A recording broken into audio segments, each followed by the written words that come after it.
하나님의 말씀 함께 공독하겠습니다. 잠언 4장 1절 2절. 잠언 4장 1절 2절. 우리 함께 합독하겠습니다. 아들들아, 아비의 훈계를 들으며 영적을 얻게 주의하라. 내가 선한 도를 너희에게 전하노니 내 법을 떠나지 말라. 잠언, 우리가 지난 시간에 히브리어로 마샬이라고 했고요. 그 비교를 통한 교훈이다. 좋은 것과 나쁜 것을 비교해서 어느 것이 더 좋겠냐, 취사 선택해라. 비교 교훈을 우리가 마샬 또 잠언이라고 말씀드렸습니다. 무엇을 비교합니까? 서로 대조되어지는 사람이나 상황을 비교하는 것이죠. 지혜로운 삶과 미련한 삶을 견주어 보는 거죠. 그래서 어느 편이 훨씬 더 좋은 삶인가를 보여주는 거죠. 지혜라는 말하고 지식이라는 말은 구별해서 쓰셔야 됩니다. 지식이라는 것은 우리가 열심히 공부해서 얻는 정보력을 말해요. 그것은 그냥 아무것도 없었던 사람도 열심히 공부하면 얻을 수 있습니다. 그런 지식을 시의적절하게 사용하고 활용해서 얻는 좋은 열매, 좋은 성과를 얻을 수 있는 것, 그런 성과를 끌어내는 것이 바로 지혜입니다. 머릿속에 하나 가득 지식이 있어도 그것을 못 써먹는 사람은 못 써먹어요. 지혜로운 사람은 작은 지식이 있어도 그 작은 지식을 지혜롭게 쓸 수 있습니다. 머릿속에 지식이 많다고 좋은 게 아니에요. 그게 활용되어지는 것이 지혜거든요. 그 활용되어져서 선한 열매 가득 열매 맺으면 지혜로운 사람이 되는 것입니다. 그래서 지식의 지자는 알지자를 써요. 지식의 지자는 알지자를 쓰지만 똑같은 지혜라고 하는데 지자가 한글로는 똑같지만 다른 의미의 한자가 쓰여요. 그 알지자 밑에다가 날일자를 붙여요. 슬기로울 지자라고 씁니다. 우리가 쉽게 말하는 지혜로움이에요. 그래서 이런 지혜와 지식의 근본이 성경은 하나님이시다라고 우리에게 가르치고 있고요. 하나님께는 이 지식과 지혜가 무궁하십니다. 모자람이 없으시고 부족함이 없으시고 풍성하신 분이 하나님이세요. 그래서 하나님은 너무나 많으시기 때문에 나만 돌거든요. 넘쳐 흐르거든요. 그러니 이것을 구하는 자에게 아낌없이 부어주시는 분이 또한 하나님이십니다. 미련한 자도 하나님께 구하면 이 지혜를 차고 누르고 흔들어 넘치도록 부어주신다고 성경이 우리 약속하고 있어요. 자기가 지혜로운 줄 알고 착각하고 구하지 않는 미련한 사람에게는 주시지 않아요. 나는 뭔가 있다, 난 좀 안다 하는 사람한테는 절대로 부어주지 않으세요. 지혜로운 사람은 자기가 얼마나 모자란 것을 알아요. 그래서 미련한 사람은 자기가 세상에서 최고로 지혜로운 줄 알거든요. 그래서 정말로 지혜로운 사람은 겸손합니다. 미련한 사람들은 교만합니다. 성경에도 지식은 사람을 교만하게 하지만 사랑은 덕을 세운다, 이렇게 말씀합니다. 지혜의 원어가 호크마라는 단어거든요. 호크마. 이 원형이 되는 하캄이라는 말은요, 견고하다라는 의미를 갖고 있어요. 견고하다, 흐릿하게 아는 게 아니에요. 얼렁뚱땅 아는 게 아닙니다. 대충 두루뭉술하게 아는 게 아닙니다. 확실하고 견고한 거예요. 내가 아는 이 지식이 지혜로울 만큼 확실한 거죠. 중심이 바로 제대로 선 거죠.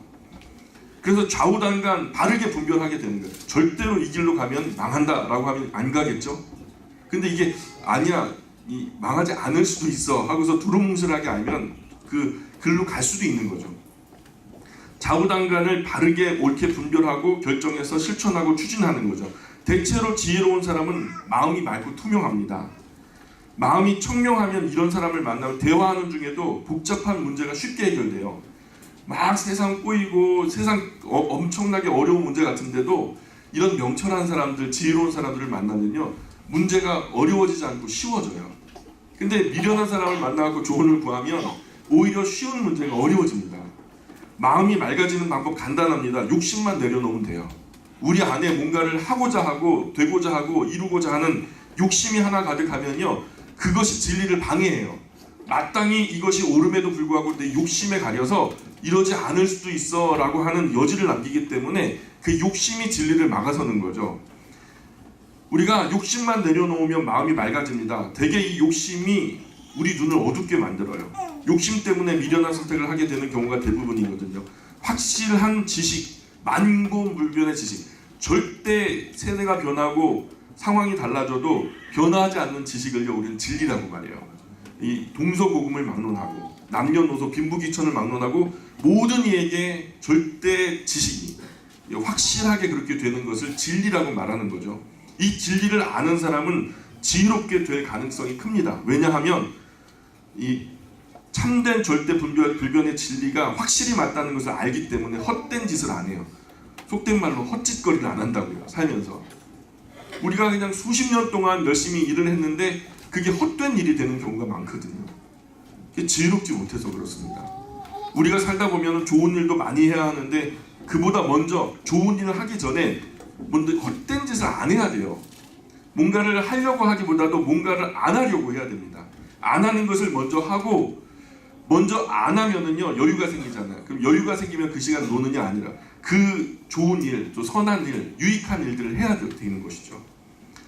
이거 아니면 죽을 것 같아도 곰곰이 앉아서 지혜롭게 생각하다 보면은요 안 하는 것이 나을 뻔했다 그런 일들이 많거든요. 아예 그런 것은 시작조차 안 하는 것이 낫는 거죠. 그런 일들을 줄이면 여유가 생기고 미련한 인생을 벗어나게 되죠. 잠언은 끝없이 이 지혜의 소중함을 말합니다. 지혜왕 솔로몬은 하나님께 기도할 때 내가 너에게 무엇을 줄꼬라고 1000번제, 1000번 순번을 정해갖고 1000번을 했다는 게 아니라 이게 학설이 두 가지가 있어요. 1000번제를 드렸던 게 우리나라에서만 1000번제라는 말이 있거든요. 이 엘레프 올로프라는 히브리 단어로 쓰입니다. 엘레프 올루프는 우리나라 말로 동음 이의어예요. 우리가 여기 있는 배도 있고요. 바다에 떠다니는 배도 있고요. 맛있게 시원하게 먹는 배도 있잖아요. 배라고 하는 말은 하나인데 의미는 세 가지가 있잖아요. 이게 동음 이의어라는 거예요. 근데 엘레프 올루프가 히브리 문화 속에서는 두 가지 의미로 써요. 하나는 1000이라고 하는 숫자의 의미예요. 근데 짐승들, 가축들 중에서 좀 이렇게 급이 있고 좀 큰 재산에 해당하는 소를 말할 때도 엘레프 올루프를 써요. 그래서 당시 레위기 율법에 보면요 왕이나 족장들 대표자가 앞선 리더가 하나님께 예배를 드릴 때는요 제물이 달랐어요. 그 제물이 뭐냐면 소였거든요. 다시 말해서 솔로몬이 왕으로서 등극하고 모든 블랙 리스트, 화이트 리스트를 다 처리한 다음에 3장 1절부터 그가 제대로 된 통치를 시작할 때 이 1000번제를 시작하거든요. 1000번제로 하나님께 예를 표하고서 왕정을 시작하거든요. 근데 왕정을 시작하는데 자기에게는 실력이 없는 거예요. 자기가 어렸을 때부터 아버지를 봐왔는데 아버지는 앉은 자리에서 이 많은 어려운 난제들이 오면 하나님의 지혜로 아름답게 판단해 줬던 것을 자기가 잘 봤거든요. 근데 자기에게는 그런 센스가 없어요. 그런 지혜와 지식의 능력이 없거든요. 그러니 아버지처럼 내가 이 나라를 잘 통치할 수 있게 해달라고 그가 구했던 것은요 지혜가 아니라 사실은 레브샤와 이게 뭐냐면 듣는 마음. 정말 사람들이 뭔가 얘기를 하는데 거짓말로 말하고 진짜를 말하지 않을 수 있잖아요. 듣는 마음을 달라고 하나님께 구하니까 하나님께서 감탄을 하세요. 이야 네가 이런 것을 구하는도다 이렇게 말씀하시거든요. 감탄사가 분명히 있어요. 하나님이 솔로몬이 간구했던 그 간구에 감탄을 하신 거예요. 야 어린 네가 이런 것을. 왜냐하면 솔로몬에게 형제가 몇 명이냐면 19이에요. 전부 다 자기보다 나이가 다 많아요. 경험도 풍부하고. 그래서 지금 국민들에게 존경과 사랑을 받는 사람들도 적지 않습니다. 근데 그 형제들 가운데에서 자기가 아버지의 뒤를 이어서 왕을 해야 돼요. 그것도 출신이 좀 그렇잖아요. 우리아의 아내 바세바에게서 태어난 사람 아니겠어요? 그러니 자기 출신 성분도 좀 속된 말로 꿀리잖아요. 근데 내가 뭐 배경이 있어요? 지혜가 지식이 있어서 이 사람들보다 잘났다고 왕의 일을 행하겠습니까? 두렵고 떨리는 마음으로 하나님께 두렵고 떨리는 마음으로 가서 간구했던 것이 듣는 마음이에요. 하나님께서 그것을 선히 여기시고 그 마음을 주시죠. 그래서 그 사건 하나님께 듣는 마음을 구하고 그것을 하나님께 주시마 약속하시고 주셨어요. 그래서 처음으로 이 사건이 펼쳐집니다. 굉장히 큰 난제였어요. 백성들도 막 이게 크게 대서특필되죠. 아마 9시 뉴스에도 계속 연일 보도되고 있었을 거예요. 두 창기가 있었는데 둘 다 아기가 있었어요. 아버지가 누군지 몰라요. 두 아기가 두 창기가 한 방에서 잠을 자다가 한 창기가 아기를 깔려서 죽죠. 한 아기가 아직 살아있는 것을 보고 죽은 엄마가 살아있는 아기를 갖다 자기 쪽으로 끌어들이고 죽은 아기를 갖다 그쪽 살아있는 아기 엄마에게 주죠. 그리고 아침에 일어나니까 내 아기가 제 품에 안겨있고 죽은 아기가 내 품에 안겨있으니까 이상한 거예요. 이것을 좀 판단해 주십사 했는데 저 지방법원, 고등법원 다 해갖고 대법원까지 솔로몬 왕 앞에까지 온 거죠. 판단이 안 되는 거예요. 어떤 법령이 있어서 이거 판단할 수도 없어요. 양심인데. 그래서 솔로몬은 그것을 양심의 법에 맡겨버리죠. 예, 칼을 가져와라. 뭐 둘이서 나눠 가져야지 뭐 어떡하겠어요. 그래서 칼로 둘을 쪼개서 주려고 하죠. 그랬더니 반응이 양상이 다르게 나타납니다. 반으로 쪼개 주십시오. 그래서 제 것도 말고 내 것도 안 되게 해달라는 거죠. 근데 진짜 엄마는 어떻게 해요? 그냥 쟤한테 주라는 거예요. 이 생명이라도 살리고 싶은 마음이죠. 그래서 모든 그 솔로몬 아니라 그 신하들 아니라 모든 나라가 그 현장에서 이 아이가 누구의 아기임을, 어떤 엄마가 진짜 엄마임을 확실하게 알 수 있었던 양심의 재판이 펼쳐졌죠. 이것은 지혜로운 마음이에요. 우리가 이런 지식이 우리 머릿속에 없었을까요? 있었지만 그것을 활용할 수 있는 능력은 누구에게 있었냐면 솔로몬에게 있었다고요. 그게 지혜로움이에요. 하나님께서 지혜로움을 솔로몬에게 주셨습니다. 왜냐하면 솔로몬이 원하는 그 모든 것을 분별하는 지혜 안에 다 들어있기 때문에 솔로몬이 듣는 마음을 주십시오 라고 말할 때 듣는 마음을 주신 것이 아니라 듣는 마음이 담겨져 있는 선물 보따리를 주셨어요. 그게 지혜예요. 지혜. 그래서 우리 성도가 험한 이 세상 살아가면서 마땅히 구별해야 할 것이 있다, 구할 것이 있다면, 그리고 하나님께서 주시기를 망설이지 않는 것이 있다면 바로 지혜입니다. 이 지혜는요, 거짓말과 참을 분별할 수 있어요. 진위, 선악, 미추, 성속, 허실, 경중, 정오, 본말, 공사, 이러한 것들을 우리가 분별해서 옳고 그름을 따져 묻고 우리 스스로가 하나님의 말씀 안에서 지혜롭게 이것을 구별할 수 있는 능력이 생깁니다. 오늘 우리도 우리 자녀를 위해서 기도할 때 바로 이 지혜를 구해야 될 줄 믿습니다. 우리 자신도 그렇지만 야고보서 1장에 보면 어떤 말씀이 나오냐면 너희 중에 누구든지 지혜가 부족하거든 모든 사람에게 후히 주시고 꾸짖지 아니하시는 하나님께 구하라. 그리하면 주시겠다라고 말씀하세요. 하나님께 아무리 구해도 절대로 노하시거나 귀찮아하시거나 꾸짖지 않으시는, 언제나 후하게 주시는 것이 바로 지혜입니다. 과거로부터 이 지혜가 소중함을 모든 나라 모든 열방이 다 알고 있었어요. 솔로몬도 그랬고 옛날에 그리스 헬라 철학자들이 이 지혜를 너무나 소중하게 여겼어요. 헬라어로 지혜라는 것이 소피아라는 말입니다. 사랑한다는 건 필레오예요. 소피아를 필레오한다. 그래서 필로소피예요. 필로소피. 그게 철학이에요. 지혜를 사랑한다라는 뜻이에요. 철학은 지혜를 사랑하는 학문입니다. 그러나 타락하고 오염된 우리 인간의 머리는요, 이 인식에 한계가 있어요. 아무리 알고 싶고 또 궁금해도 인간의 이상의 것을 우리가 알 수가 없거든요. 결국에는 모든 인간이 하나같이 인간의 사고에 부딪혀요. 우리가 체험할 수 없고 경험할 수 없는, 선험할 수 없는 그것에 항상 부대끼니까 우리 인간에게는 인지의 한계가 있는 거예요. 그래서 최고의 지혜는 어디서부터 오느냐? 하늘에서부터 오는 거예요. 우리 인간을 초월해서 우리 인간의 생각을 벗어나서 이 인류가 어떻게 시작되었고 어떻게 진행되다가 어떻게 끝날 것인가, 또 이 모든 만물들을 다스리시고 주관하시는 주관자가 누구신가, 또 이런 인간이 할 수 없는 형편을 구원하시고자 이 땅에 정말 구원의 길을 여셨던 그 놀라운 메커니즘을 하나님은요, 하늘 문을 여시고 그 하늘 지식과 지혜로 우리에게 부어주셨어요. 그것을 뭐라 그러냐면 계시라고 하는 거예요. 세상 최고의 지혜는요, 하나님 말씀에 다 들어있습니다. 우리 인간의 인식의 한계를 넘어서 하나님께서 우리에게 주셔야 알 수 있는 것들이에요. 그것이 계시잖아요. 하나님께서 특별하게 인간의 인식 한계를 넘어서 우리에게 열어 보여주신 하늘의 지식과 지혜, 특별하게 수여해 주신 특별한 계시, 특별 계시, 그게 바로 성경입니다. 최고의 지혜가 우리 손에 있는 거예요. 인류 전 역사 지금까지 최고의 지혜를 찾기 위해서 지금도 목마른 방황을 하고 있어요. 우리는 이미 그 최고의 지혜를 손에 들고 있고 읽고 있고 듣고 있고 생각하고 묵상하고 있어요. 그래서 지혜의 해는요, 은혜할 때 해자예요.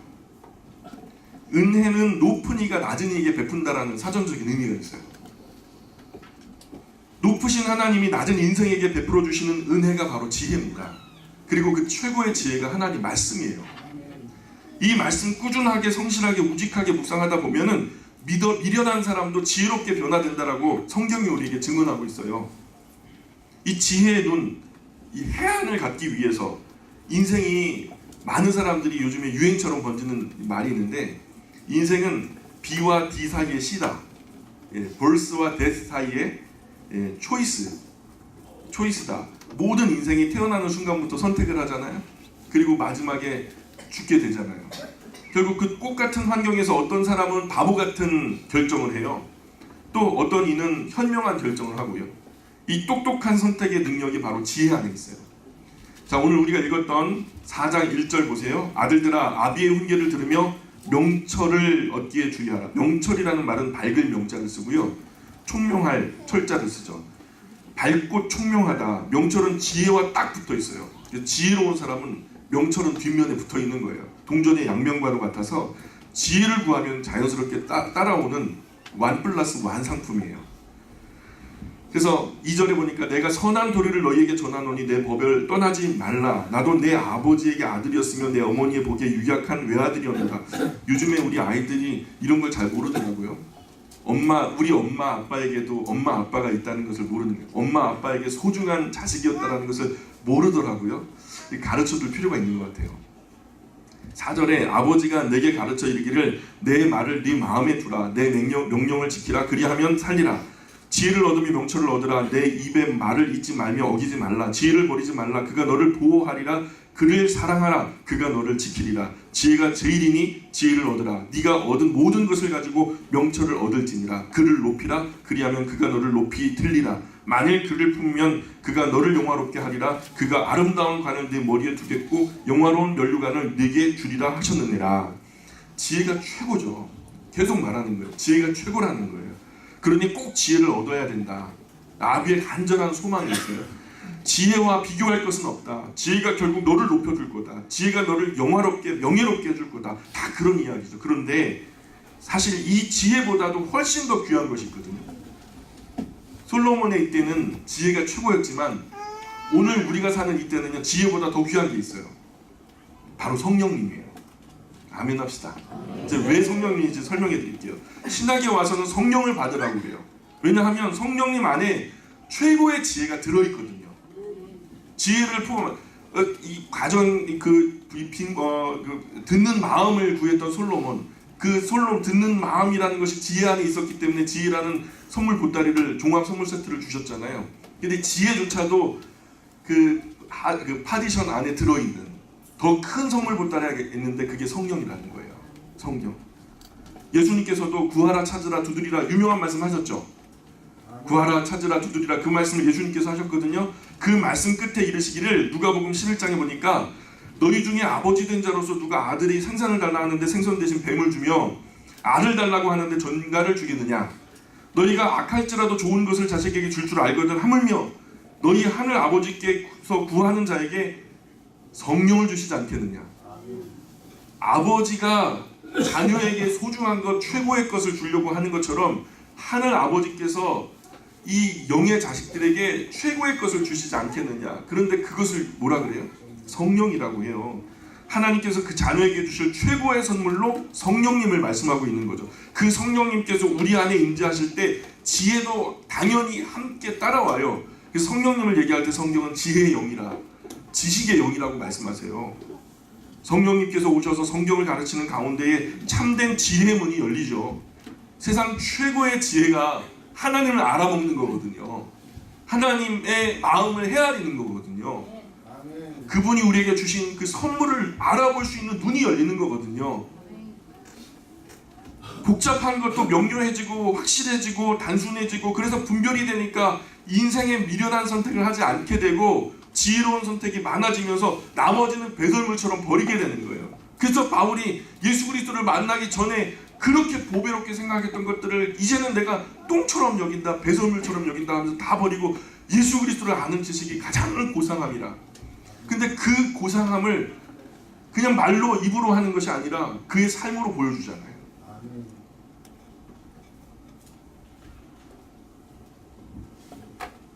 삶이 윤택해질 수 있는 길은 지혜입니다. 우리가 사랑받고 존경받고 높임받게 되는 원리도 지혜 안에 있어요. 그러니 이 지혜의 말씀이 선포되는 이 자리를 빠지지 마시고 사모하셔야 돼요. 최소한 교회에서 공식적으로 있는 이 세 가지 모임, 오전에 예배와 오후에 성경 강좌와 수요일날 특강, 이것만 여러분 빠짐없이 참석하셔도 항상 이 지혜를 샘에서 길어 마시는 은혜를 힘입게 됩니다. 더 탁월한 것은 일상으로 돌아가셔서 여유 될 때마다 하나님 말씀을 오른손에 붙들고 계속 읽고 듣고 묵상할 때 더 큰 은혜가 임할 줄 믿습니다. 4장 10절에 보니까 내 아들아 들으라, 제발 좀 들어 먹어라, 예? 내 말을 받으라, 그죠? 이 강조하는 거죠. 그리하면 네 생명의 해가 길리라. 지혜가 있으면 오래 삽니다. 아멘. 왜냐? 몸에 해로운 짓 안 해요. 밤늦게 자고 그냥 뭐 또 직장 간다고 하면 수명이 깎아먹는 거예요. 나중에 못 잔 만큼요 하나님 일찍 데려가세요. 푹 자라고. 그러니까 일찍 자고 일찍 주무셔야 돼요. 일찍 일어나셔야 돼요.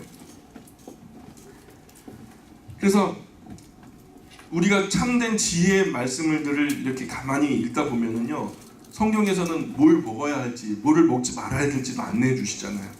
그 말씀대로 살면은요, 우리가 뭐 꼭 개고기를 먹는다 안 먹는다 해가지고 지옥 가고 천국 가고 그런 거 아니지만, 하나님 말씀이 말씀하는 그 본질을 가만히 따져 물을 때 건강한 음식들을 가려 먹다 보면요, 그것을 들을 수 있는 지혜가 우리 안에 있다면요, 우리가 오래 살고 건강하게 살죠. 바보같이 그것이 독인지 약인지도 모르고 아무거나 막 맛있다고 다 먹으면은요, 건강하게 행복하게 오래 못 살죠. 자, 11절, 12절, 13절 같이 읽어보겠습니다. 여러분 졸려서 제가 같이 읽자 그러는 거예요. 이제 11절, 12절, 13절 시작. 여러분들을 내게 가르쳤으며 정직한 길로 너를 인도하였음을 다닐 때에 내 걸음이 공고하지 아니하시고 달려갈 때에 축복하지 아니하리라. 훈계를 듣지 않아 진실을 지키라. 그것이 내 생명이다. 우리 앞서 사시는 분들의 진지한 이야기를 잔소리로 들으면 안 되죠. 정말로 나를 사랑하고 나를 사랑한다고 느끼는 그분이 뭔가 잔소리 같은 이야기를 할 때에는 거기에 무슨 의미가 있겠구나, 나를 더 선하게 바르게 하려고 하는 의도가 있겠구나 생각해서 가벼이 들으면 안 되겠죠. 우리 거기에 삶의 지혜가 담겨 있습니다. 더 앞서서 우리를 지으신 분의 이야기를 허투루 들으면 안 되죠. 우리 앞서 사신 분보다 우리를 세상에 지으신 분의 말씀을 우리가 어떻게 허투루 듣겠습니까? 세상 모든 지혜가 그 말씀 안에 있어요. 14절에 보니까 사악한 자의 길에 들어서지 말며 악인의 길로 다니지 말지어다. 사악한 그 자의 길이라고 말하는 것이 개역 한글판 성경에는 사특한 자의 첩경이라고 표현되고 있어요. 첩경이라는 것은 우리가 알죠. 지름길이라는 말이잖아요. 그래서 원어상에서 오라흐라고 돼 있는데, 오라흐라고 돼 있는데 작은 통로 새길. 여러분 학교 다니실 때 늦으면 어디로 들어가요? 새길. 그 굉장히 인격적이셨던 분이죠. 개구멍으로 들어가잖아요. 선생님 몰래. 그죠? 개구멍. 그 말이에요. 개구멍으로 들어 불법한 지름길을 말하는 거예요. 불법한 지름길. 악한 사람이 와서 야 쉽게 돈 벌 수 있어. 그럼 그거 따라가면 돼요 안 돼요? 쉽게 돈은 벌 수 있을지 몰라. 그런데 꼭 무슨 탈이 납니다. 야 공부 안 해도 나 컨닝하면 돼. 이렇게 컨닝하면 다 맞을 수 있어. 그러면 점수 좋아지죠. 실력은 안 내죠. 대신에 걸리면 또 죽죠. 그냥 시험지 훔치면 돼. 그러잖아요. 그런데 쉽게 점수 따려고 하는 짓들이 있죠. 그런 짓 하지 말라는 거예요. 자, 15절 보니까 그의 길을 피하고 지나가지 말며 돌이켜 떠나갈지어다. 그들은 악을 행하지 못하면 자지 못하며 사람을 넘어뜨리지 못하면 잠이 오지 아니하며 불의의 떡을 먹으며 강포의 술을 마십니다. 여러분 이런 사람들과 절대로 어울리면 안 돼요. 전부 다 하나님의 형상대로 지음받은 인간들이기 때문에 우리가 인간 존재 자체는요, 하나님의 형상으로 존귀하게 바라봐야 하겠지만은 그 사람이 나면서부터 본성 자체가 악한 사람이 있어요. 아주 그냥 환경 자체가 그런 환경에서 몸 속에 배어있는 사람이기 때문에 내가 하나님의 말씀으로 지혜로워져서 선하게 살려고 노력한다 해도 나의 선함이, 나의 거룩한 영향력이 그 사람에게 미치지 못할 뿐만 아니라 나아가서 그 사람의 악한 영향력이 나에게 역으로 흘러 들어올 수 있는 사람들이 있단 말이에요. 여러분 우리 스스로가 어떤 영향의 사람인지 알잖아요. 그러니 그런 사람들하고는요 교제하는 게 아니에요. 이 세상에서는 근본적으로 삐뚤어진 악한 사람들이 분명히 있습니다. 이 사람은요 교회 안에 들어오는 것도 막아야 돼요. 교회 안에 이 사람들이 발붙이지 못하게 해야 돼요. 제가 너무 모질게 말합니까?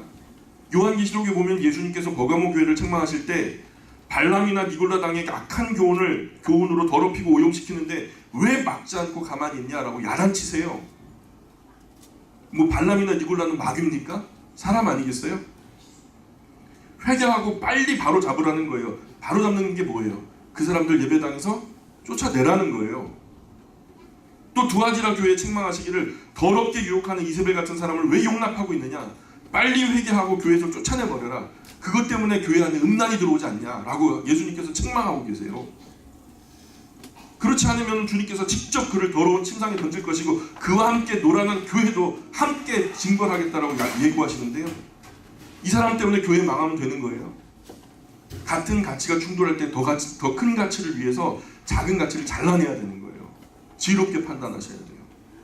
그래서 예배당 작다고 예수님 야단치지 않으셨어요. 사람 조금 나온다고 뭐 아직도 100명 못 만들고 뭐 하고 있냐 이렇게 야단치지 않으셨어요. 예수님 재정 부족하다고 예수님께서 야단치지 않으셨어요. 예수님께서 최종적으로 이 소아시아 7교회에 책망하실 때 그 책망의 기준이 뭐죠? 교회 안에 있으면 안 되는 더러운 것들이 교회 안에 방치되어서 교회가 오염되는 것 때문에 예수님께서 야단치셨다는 거예요. 우리 주님 몸 되신 교회 거룩함 더럽히고 훼손하는 거, 이건 책망받을 일이죠. 우리 영광교회가 주님 오시는 날까지 우리가 뭐 몇 명 만들겠다, 예배당을 어디다 어떻게 화려하게 짓겠다, 이런 거 우리의 꿈이 되지 않았으면 좋겠어요. 우리는 주님 오실 때까지 이 거룩하고 순수함 끝까지 지키고 하나님 말씀 안에서 건강하게 흐르는, 이 세상 온 천지에 많은 교회들이 있지만 마음 높이 길어 마실 생수의 물이 없어요. 우리가 끝까지 생수를 제공하는 교회가 되었으면 좋겠어요. 18절 19절 같이 한번 읽어보겠습니다. 18절 19절 20절 21절까지 시작. 우리의 길은 돋는 햇살 같아서 크게 빛나 한낮에 분명히 이르노니와 악인의 길은 어둠 같아서 그가 걸려 넘어져도 그것이 무엇인지 깨닫지 못하느니라. 내 말을 주의하며 내가 말하는 곳에 내 귀를 기울이라. 그것을 내 입에서 떠나게 하지 말며 내 마음속에 지키라. 아멘. 그것은 얻는 자에게 생명이 되며 그의 온 육체에 건강이 됨이니라.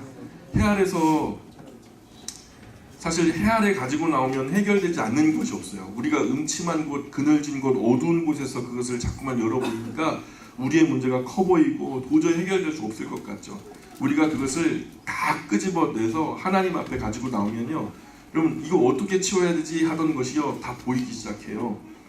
정말 우리가 그 지혜로운 사람은요 공개적으로 일을 해요. 악한 사람은 숨어서 일을 하고요.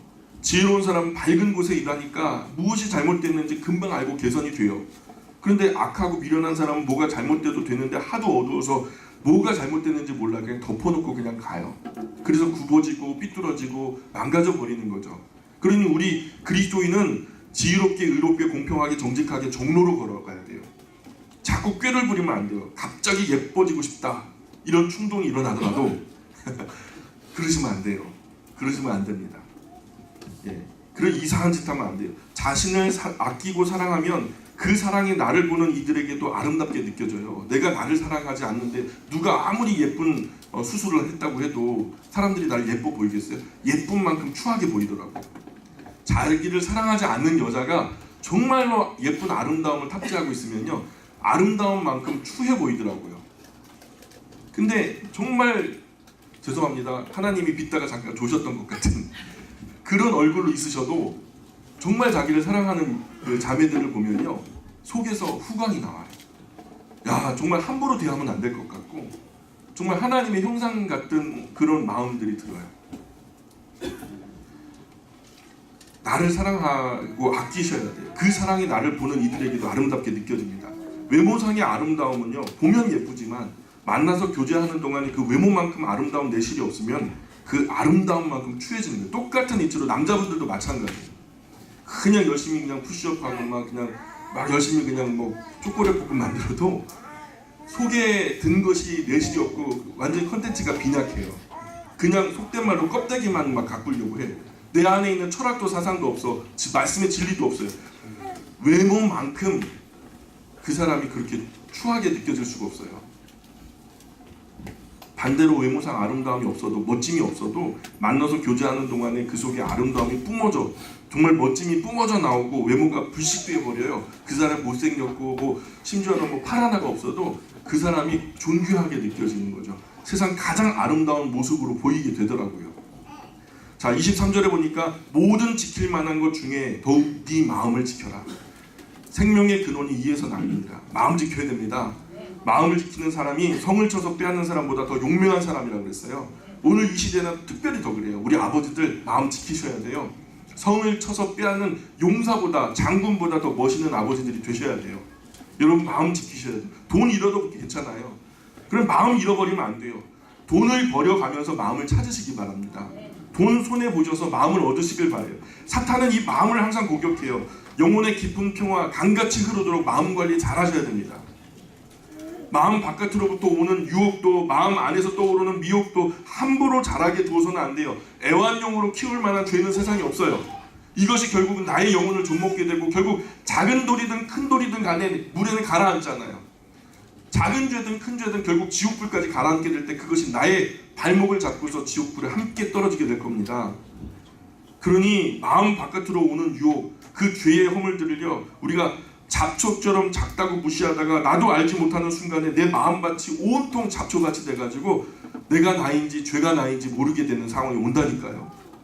조그만한 생각일 때 마음밭을 관리 잘 하셔야 돼요. 애완용 죄는 없습니다. 허용 가능한 죄도 없어요. 이만큼 허용 기준치라고 하는 거 그런 거 없어요. 사실은 이해할 만한 죄도 없어요. 새가 머리 위로 날아가는 거에 어쩔 수 없지만 내 머리 위에다가 둥지를 트는 것은 막을 수 있잖아요. 그러니 우리가 마음을 잘 지키는 지혜로운 그리스도인이 됩시다. 옆에 계신 분들한테 인사해 주세요. 마음 잘 지키는 지혜로운 그리스도인이 됩시다. 시작. 지혜로운 그리스도인이 됩시다. 24절에 보니까 구부러진 말을 네 입에서 버리며 비뚤어진 말을 네 입술에서 멀리하라.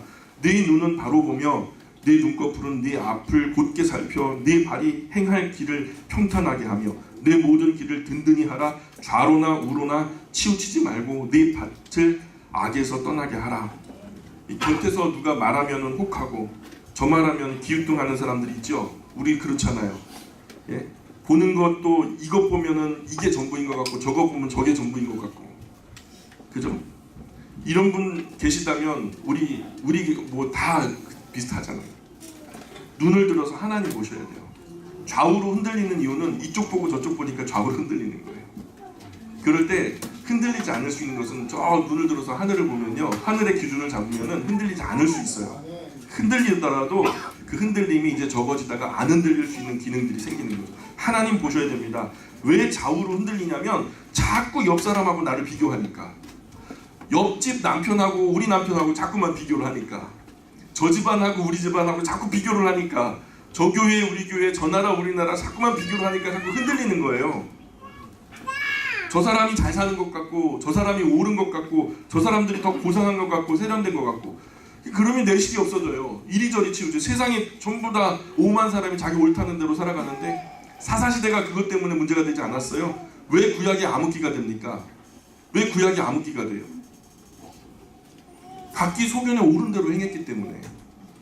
옳은 대로 행하면서 이리저리 치우치면서 자꾸 비교하니까 기준이 없는 거예요. 하나님 말씀은 읽지도 않고. 여호수아한테 모세가 7년에 한 번씩 정기 면제년 초막절에 하나님 말씀 읽어 들리고 사람들에게 하나님을 가르치고 하나님 경외하기를 배우게 하라 했는데 7년에 한 번씩은 고사하고 한 번도 이루어진 적이 없으니까 사람들이 옳다라고 여기는 주의 때문에, 이즘 사상 이런 것들 때문에 좌우로 우로 치우치는 거예요. 대부분 이런 사람들은 행복하지가 않아요. 대부분 이런 사람들은 행복하지가 않아요.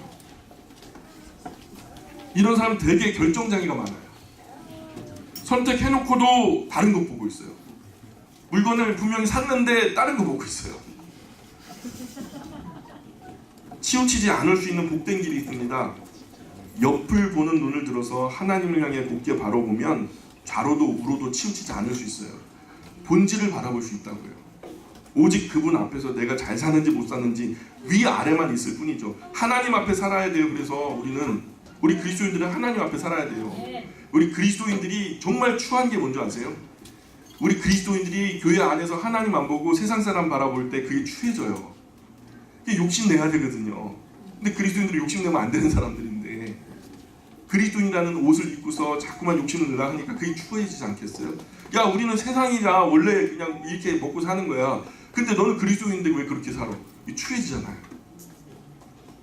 사람들 가운데 살지 마시고 하나님 앞에서 사시기를 주님으로 축원합니다. 5장으로 건너가 볼게요. 5장 1절로 6절입니다. 같이 읽어보겠습니다. 내 아들아 내 지혜에 주의하며 내 명철에 내 귀를 기울여서 근신을 지키며 네 입술로 지식을 지키도록 하라. 대저 음료의 입술은 꿀을 떨어뜨리며 그의 입은 기름보다 미끄러우나 나중은 쑥같이 쓰고 두 날 가진 칼같이 날카로우며 그의 발은 사지로 내려가며 그의 걸음은 수월로 나아가나니 그의 생명이 평탄한 길을 찾지 못하며 자기 길이 든든하지 못하여도 그것을 깨닫지 못하느니라. 아멘. 이미 몸과 마음이 망가진 음녀가 처음부터 음녀였겠어요? 정말 사랑받는 딸 아니겠어요? 그런데 어느 정도 자기의 쾌락과 즐거움을 쫓아가다 보니까 자기 욕심대로 치우치다 보니까 자기는 이미 베린 몸이 되었어요. IBM, 이미 베린 몸. 그래서 이미 베린 몸도 마음도 다 망가져 버렸어요. 근데 이렇게 살다 보니까 성실하게 살아가는 사람들이 아주 그냥 꼴 보기 싫어요. 나는 이렇게 망가져 버렸는데 쟤는 저렇게 잘 살아? 그러니까 성실하게 살아가는, 그래서 그 가정을 아름답게 이끌고 그 가정 안에서 사랑받는 아내, 사랑받는 자녀들이 막 한없이 부러워요. 그 집의 남편이 그렇게 부러워. 그럼 어떻게 할까요? 그 아빠, 남편을 그냥 두고 보지 않는 거죠. 갖은 수를 써서 다 써서 나도 갖지 못한 가정 한번 헐어봐야 되겠다. 뭐 다 똑같은 거야. 해야 돼서 다 똑같은 거야. 남자 다 똑같아 하면서 막 달라붙어가지고 가정을 헐려고 달려드는 거죠. 아버지들은 지혜롭게 이런 유혹과 미혹 대처하셔야 됩니다. 아멘. 본능에 대한 유혹은 대적하는 게 아니에요. 우리 안에 내재된 본능이잖아요. 먹는 것과 싸우시면 어떡하려고 그래요? 그죠? 먹는 거는 먹으면 안 돼. 먹으면 안 돼 그래봐요. 안 먹게 되나? 어차피 사람이 먹고 사는데. 본능하고는 싸우는 게 아니에요. 요셉이 아주 지혜로웠던 게 그 본능하고 싸우지 않고 본능을 피해버려요. 본능은 피하는 거예요. 자, 피해야 됩니다. 다이어트 하는 사람이 먹을 것 앞에 놓고서 먹지 말아야지. 그러면요 결국 먹어요. 왜냐? 요셉도 친위대장 보디발의 사모님이 유혹하는 것을요 대적하지 않잖아요. 그냥 옷이 찢어져도 그냥 찢어지는 한이 있어도 자리를 피해버리는 거죠. 벌거벗은 여자와 한 방에 있으면서 하나님 나를 지킬 수 있도록 도와달라고 별 기도를 다 해봐요. 아무 소용없습니다. 그건 본능이에요. 그 방을 빨리 벗어나셔야 돼요. 그 상황을 빨리 피하셔야 되는 거예요. 죄된 본능하고 싸우는 것이 아니라 피해야 되는 거예요. 그게 지혜로운 거예요. 그 본능이라는 적은요 내 안에 있기 때문에 환경을 벗어나는 것이 중요해요. 무서운 적은 내 앞에 있어요. 항상 나를 대면하고 있죠. 더 무서운 적은요 내 옆에 있답니다. 근데 가장 무서운 적은 내 안에 있어요. 마음의 언어에는요 부정어가 없다니까요. 먹지 말아야지 그러면 먹는다 이것만 반복해서 묵상하게 되거든요. 결국은 먹는 거예요. 마음의 언어에 부정어가 없다니까 진짜로. 결국은 먹게 됩니다. 상황을 피해야 하는 것처럼 생각을 빨리 다른 곳으로 옮겨야 돼요. 음료의 환경에서 벗어나고 음료의 생각에서 다른 건강한 생각으로 빨리 전환시켜 버려야 됩니다. 또한 세 번째 방법은, 첫 번째 방법은 피해야 된다는 거, 두 번째 방법은 마음에는 부정 언어가 없다는 거, 세 번째는 잠을 깰 수 있는 탁월한 방법이 있어요. 우리가 본능 있잖아요. 본능에 있어서의 잠이라는 것은 잠욕이라는 것이 본능에 속한 건데, 근데 이것도 뭐 싸우거나 뭐 피하거나 그럴 필요는 없어요. 잠은요, 잠하고는 싸우면 안 돼요. 잠하고는요 그냥 친해지셔야 돼요. 잠은 푹 주무시면 안 졸려요. 충분히 쉬고 자면요 졸린 것은 쉬어야 한다는 창조의 원리거든요. 오늘 여기도 지금 싸우시는 분들이 많은데 좀 지금은 그 싸움을 포기하지 마시고 열심히 싸우시고 조금 여유 있으실 때 빨리 좀 쉬셔요. 자꾸 그냥 TV 보신다고 뭐 다른 거 하신다고 그러면서 몸이 계속해서 그러면요 어떻게 된다고요? 하나님 빨리 재우신다고요.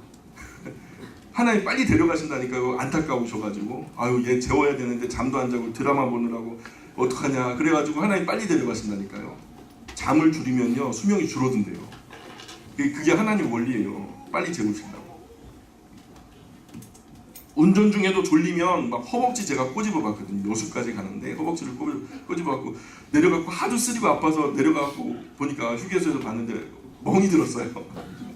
얼마나 미련해요. 그냥 잠깐 세워가지고 5분 눈 감고 딱 일어나니까 말짱해지더라고요.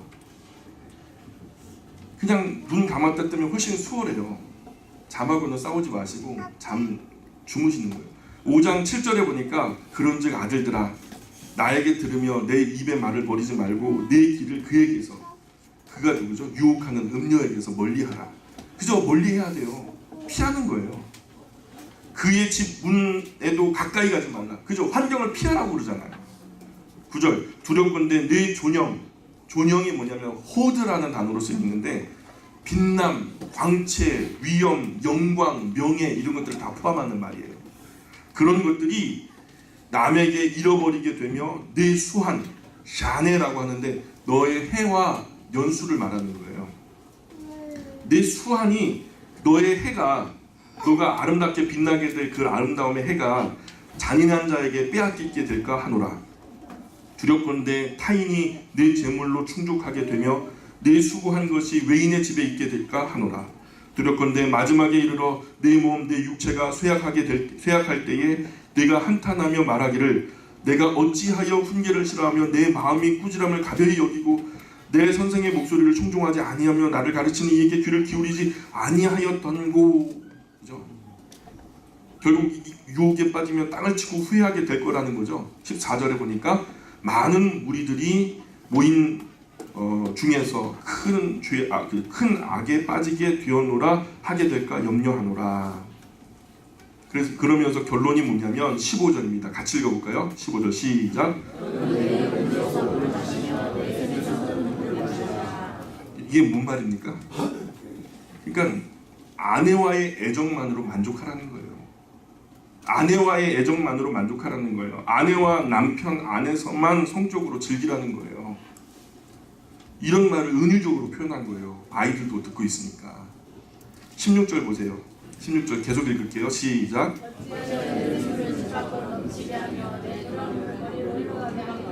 그러니까 남편이나 아내가 집에서 만족하지 못하고 길거리에 헤매게 하지 말라는 거예요.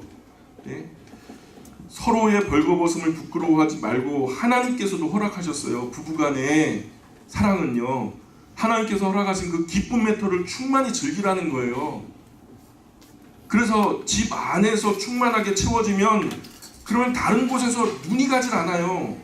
지쳐버려가지고. 네? 아무리 야한 포르노 그 어떤 미녀의 유혹도 힘들어서 눈도 가질 않는다고요.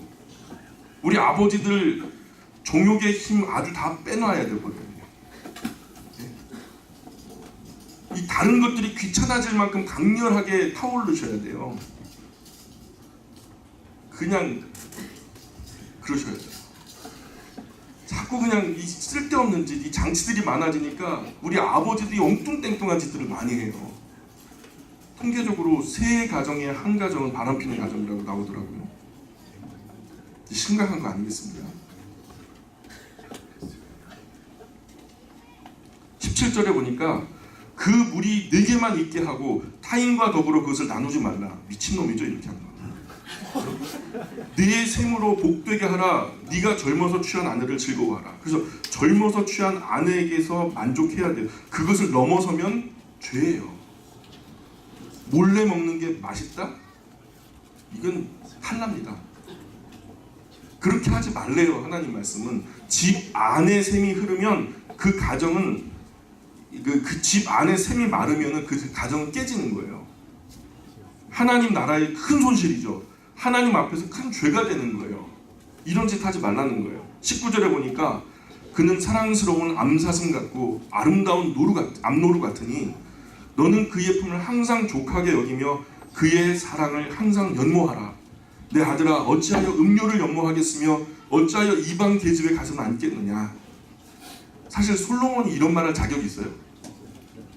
솔로몬이 이런 말할 자격이 있어요. 자기는 할 만큼 다 해놓고 누릴 만큼 다 누려보고 말이에요. 예?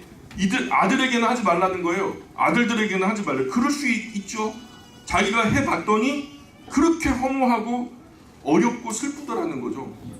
허무하더라는 거예요. 그러니까 아들은 하지 말어. 그렇게 얘기할 수 있는 거잖아요. 내가 해봤더니 그거 안 좋더라. 우리 영광 아버지들이 아들에게 교훈 주려고 다른 셈을 누려볼 필요는 있어요, 없어요? 있으면 안 되지. 큰일 날 소리 없어요. 다른 셈을 누리면 안 되는 거예요. 그러면 안 되는 거예요. 이미 성경에 나와 있으니까 솔로몬이 한번 방황한 것으로 우리가 좀 이렇게 교훈을 삼읍시다. 우리가 굳이 그런 것을 경험해야 할 필요는 있다, 없다? 없다. 정말 멋있는 아버지가 어떤 아버지인 줄 아세요? 그냥 아내 하나만 그냥 세상 전부인 것으로 여기고 사는 거예요. 아우, 근데 닭살 돋을 만큼 그냥 집착을 해. 그냥 막 계속 가꾸는 거예요. 막 머리끝부터 발끝까지 계속 뭘 갖다가 예쁘게 가꾸어주고 이쁘게 해주고 말이에요. 근데요, 그게 예뻐요. 사랑받는 사람은 뭔가 달라도 달라요. 아이들도 보면요, 가정에서 충분히 사랑받는 아이들은요, 사랑의 안정감이 느껴져요. 어른들 눈치도 보지 않고 자기가 당당하게 막 이렇게 밝게 살아가는 모습을 보게 됩니다. 아내도 마찬가지예요. 정말 절세의 미모를 가졌는데도 눈치 보는 아내들이 있고요. 정말 죄송합니다, 빗다가 만 것 같은 분인데도 안에서 후광이 나타나는 모습들이 있어요. 정말 사랑받는 거의 차이예요. 하다못해 물도요, 그 일본 과학자가 물에다가 이렇게 야 사랑한다 감사하다 막 하니까 물의 구조가 바뀌었다면서요. 우리 몸이 70-80% 물로 되어 있는데 최소한 그런 과학적인 원리로라도 우리를 사랑한다 예쁘다 하면은 예뻐지지 않겠어요? 정말 그렇게 할 수 있었으면 좋겠어요. 100% 우리 아버지들이 어머니를 100% 사랑하는 게 아니라 1000% 1000% 충만하게 사랑해 주셔서 우리 어머니들이 막 빛이 날 수 있도록, 그 마지막 하늘나라 가시기 전에 관뚜껑 덮기 전까지 그 여성성이 막 환하게 빛날 수 있는 그런 매력 덩어리들이 우리 영광교회의 어머니들이 되셨으면 좋겠어요. 우리 어머니들은 그 여성 호르몬이 끊어진다 이런 말이 없도록, 그런 말이 없도록. 21절에 보니까 대저 사람의 길은 여호와의 눈 앞에 있나니 그가 그 사람의 모든 길을 평탄하게 하시느니라. 악인은 자기의 악에 걸리며 그 죄의 줄에 매이나니 그는 훈계를 받지 아니함으로 말미암아 죽겠고 심히 미련함으로 말미암아 혼미하게 되느니라. 하나님 앞에 살라는 거죠. 네, 하나님 사랑하고 또 죄만 아닌 이상 다 하셔도 됩니다. 다 하셔도 돼요. 두 가지. 첫 번째는 하나님 사랑하시고, 두 번째는 죄만 아니라면 여러분 마음대로 다 하세요. 괜찮아요. 마음대로 다 하세요. 왜 안 된다는 거 하나에 집착해가지고 10,000가지가 된다고 하는데 한 가지 안 된다는 거 거기에 집착해가지고 선악과를 따먹고 맙니까? 참 이상한 성격이에요, 사람이. 허락하신 그 풍성한 것들 다 누리고 누려서 더 이상 누릴 게 없으면요, 그 다음에 보시든가. 세상에. 그러다 보니까 시간이 다 됐네요. 기도하겠습니다. 귀하신 하나님, 은혜와 사랑 감사합니다. 하나님, 저희들이 지혜가 많이 부족합니다. 하나님, 그것도 얼마 없는 지식도 똑바로 활용하지 못해서 하나님, 우리가 너무나 미련하게 살아갑니다. 하나님의 이름 앞에 부끄럽지 않은 삶을 살아야 하는데 하나님, 우리가 너무 부끄러운 삶을 살아가 주님 앞에 죄송스럽습니다. 주님, 우리를 불쌍히 여겨주시고 긍휼히 여겨주옵소서. 우리를 용서하여 주옵소서. 하나님은 지혜를 구하는 자에게 거절치 않으시고 후히 주셔서 누르고 흔들어 넘치도록 채워주신다고 말씀하셨습니다. 주님, 우리에게 지혜를 허락하여 주옵소서. 우리 영광의 아버지들에게, 영광의 어머니들에게, 영광의 모든 자녀들에게, 영광의 모든 부모님들에게 하나님의 성령님을 물붓듯 기름 부어 주옵소서. 모든 영광 하나님께 올립니다. 감사합니다. 예수님의 이름으로 기도합니다. 아멘.